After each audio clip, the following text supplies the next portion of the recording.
Due course of time, ये पूरा एक फ्रेज है, देखेंगे यहाँ। इसका मतलब होता है समय के बीतने के साथ साथ। क्या मतलब होता है? समय के बीतने के साथ साथ with the passage of time भी हम इसको कह देते हैं। ठीक, पैसेज वही स्पेलिंग है जो हम कहते हैं लेसन का पैसेज नंबर 1, पैसेज नंबर 2। तो सेम बात ऐसी ही है, with the passage of time. अगर चाहोगे तो लिख कर बता देते हैं।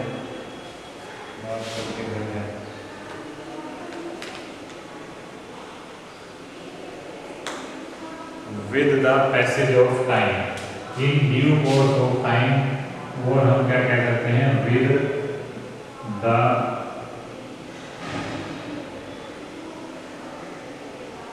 Passage of time. ठीक, इसका मीनिंग भी क्या होता है? With the passage of time का समय के बीतने के साथ साथ। याद रहेगी ये बात। तो in due course of time और with the passage of time आ सकते हैं मैट्रिक में, इसलिए बताया गया है। तो नोट कर लेंगे जरूर, जहाँ नोट कर रहे थे स्टार्टिंग में प्रोज, तो जहाँ नोट कर रहा वहीं कर लेंगे, क्योंकि सप्लीमेंट्री में तो ये आने नहीं है, आना प्रोज नहीं है। किताब हमारी है तो किताब में से कहीं से भी आ सकता है, हम उस पर ब्लेम नहीं कर सकते हैं। तो समय के बीतने के साथ साथ क्या होता है, कोई भी लोग या कोई भी इंसान ये बात धीरे धीरे भूल जाता है। तो समय के बीतने के साथ साथ उज्जैन की जनता, उज्जैन के लोग विक्रमादित्य की मृत्यु के बाद फॉरगॉट यानी भूल गए, हिम माने उनको, फॉरगॉट हिम माने उनको भूल गए।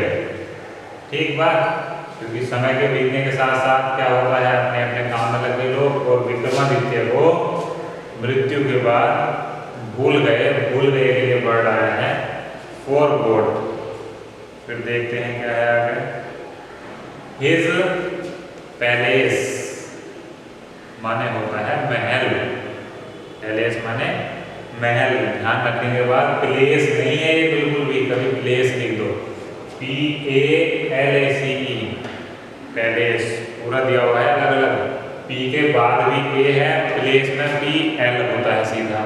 तो हिज पैलेस उनका महल।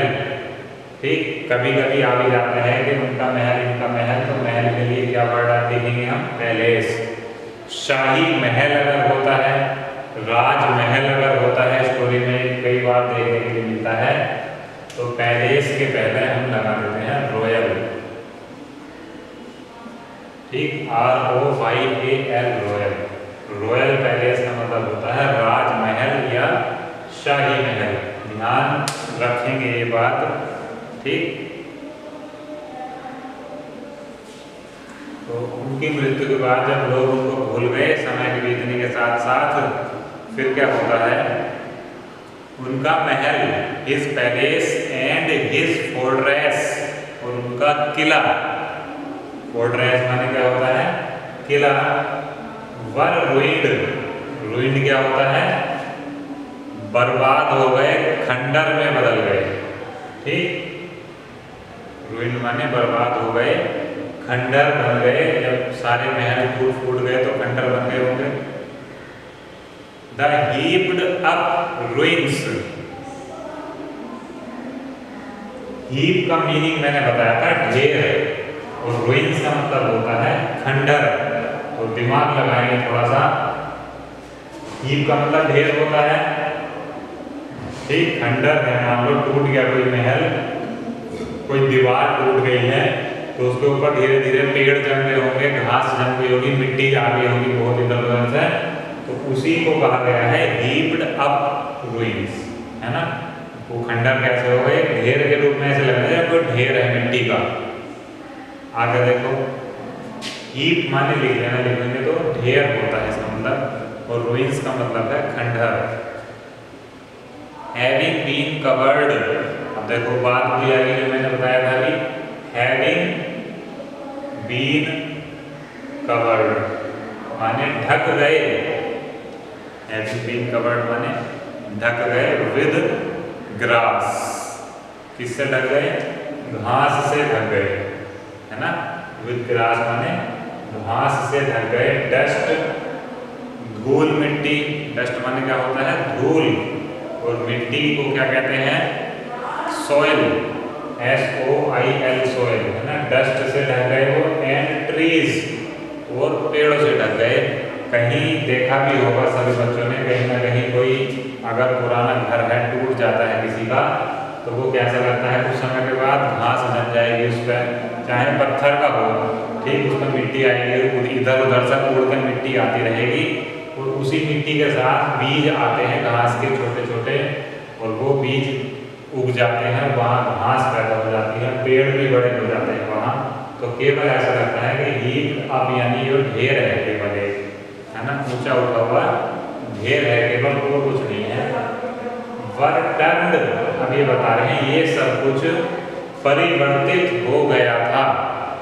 टर्न्ड माने परिवर्तित हो गया था। इनटू ए पास्चर, पास्चर का मतलब होता है ग्रास लैंड। क्या होता है पास्चर माने ग्रास लैंड, तो यहाँ हम लिख के बताएंगे जरूर, काम का वर्ड है ग्रास लैंड, ठीक। तो ग्रास लैंड का मतलब क्या होता है ऐसी भूमि जहाँ घास जमी हुई है।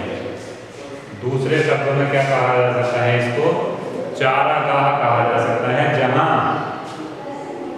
पशु चरने जाते हैं, गाय भैंस अपनी लेके जाते हैं लोग चराने के लिए, कोई खेत है मान लो, तो कहते हैं ना कि चारागाह है, तो वहाँ खूब घास ही घास है, बस वहाँ पशु चरने जाते हैं घास खाने, तो ग्रास लैंड कहते हैं उसमें ऐसी भूमि जहाँ घास है। और दूसरे शब्दों में क्या कहते हैं इंग्लिश के, उसे हम कहते हैं पास्चर। तो क्लियर हुआ होगा शब्द कि पास्चर का मतलब क्या होता है। पास्चर माने चारागाह। फिर क्या होता है देखो,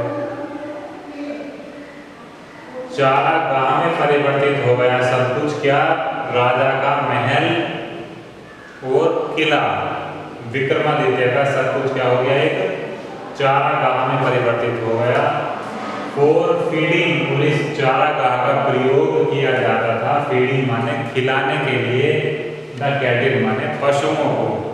अभी मैंने बताया था कि जहाँ पशु चरने जाते हैं तो फीड का मीनिंग होता है खिलाना, ठीक, चराने से भी मतलब हो सकता है। ग्रेस का मीनिंग वैसे चरना होता है, आगे मिलेगा कहीं ना कहीं। तो पास्चर फॉर फीडिंग है ना, वो ग्रास लैंड बन गया, एक चारागाह बन गया वो, फॉर फीडिंग द कैटल, पशुओं को चराने के लिए।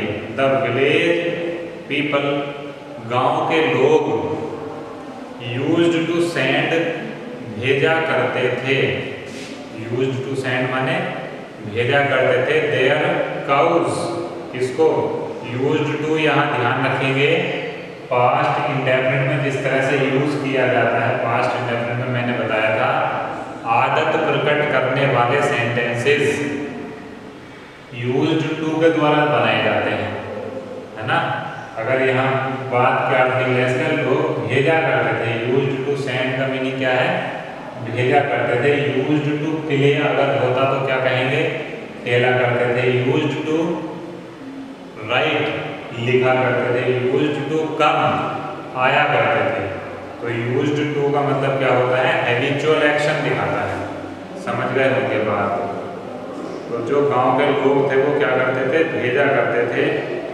क्या भेजा करते थे भाई, देयर काउज आउट, बाहर भेजते थे अपनी गायों को। काउस, काउ का मतलब तो पता है ना गाय, तो अपनी गायों को आउट यानी बाहर भेजा करते थे। घर से बाहर भेजेंगे तभी तो आउट का प्रयोग करते हैं, आउट यानी बाहर भेजा करते थे। टू दीज पास्चर्स, इन चारागाहों में, क्योंकि महल ऐसा नहीं है कि छोटी सी जगह में महल हो गया, या किला एक छोटी सी जगह में किला है, तो बहुत कई सौ किलोमीटर में फैले रहते थे पहले ज़माने में महल और उनके किले। तो बीच में मान लो कोई घास का मैदान बन गया है, तो एक पास्चर, एक चारागाह वहाँ माना गया, एक इधर बन गया, एक उधर बन गया, बहुत दूर दूर बन गए, तो बहुत सारे चारागाह कहलाते हैं, इसलिए वर्ड यूज किया गया है पास्चर्स। तो पास्चर माने चारागाहों में टू ग्रेज आगे देखो, पशुओं को चरने के लिए शब्द का यूज करा जाता है ग्रेज, ठीक है। तो ग्रेज माने चरना, अपने गायों को, अपने पशुओं को भेजते थे इन चारागाहों में क्या करने, चरने के लिए, ठीक है बात। चलो चरने के लिए भेजते थे, फिर क्या होगा, अर्ली इन द मॉर्निंग, सुबह को जल्दी, तड़के कहते हैं ना, तड़के में एकदम जल्दी भेजो सुबह सुबह, तो अर्ली इन द मॉर्निंग माने सुबह को जल्दी, द कैटिल वुड गो, पशु जाया करते थे।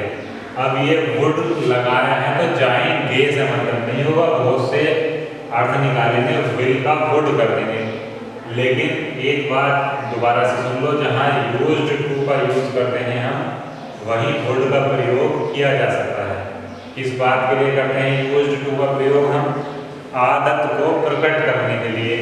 इसी तरह से वुड का प्रयोग भी किया जाता है आदत को प्रकट करने के लिए। यहाँ यूज्ड टू की जगह वुड लगाया जा सकता है और वुड की जगह यूज्ड टू लगाया जा सकता है, यानी इन दोनों का यूज हम करते हैं, प्रयोग किया जाता है आदत प्रकट करने के लिए।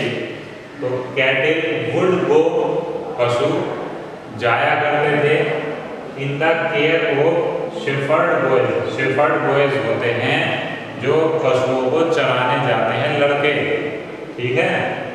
तो शेफर्ड बॉयज वो लड़के जो पशुओं को चराने जाते थे, तो वो क्या करते थे, अपने पशुओं को अर्ली इन द मॉर्निंग माने सुबह को जल्दी पशुओं को लेकर जाते थे, लेकर जाया करते थे। किसकी देख रेख में, उन लड़कों की देख रेख में जो पशु चराने वाले होते हैं। ग्वाले कहा जा सकता है ना, क्या कहा जा सकता है, ग्वाले। एंड वुड नॉट रिटर्न, और वापस नहीं आते थे। वुड नॉट रिटर्न का मीनिंग क्या होगा, वापस नहीं आते थे। Till late in the evening, जब तक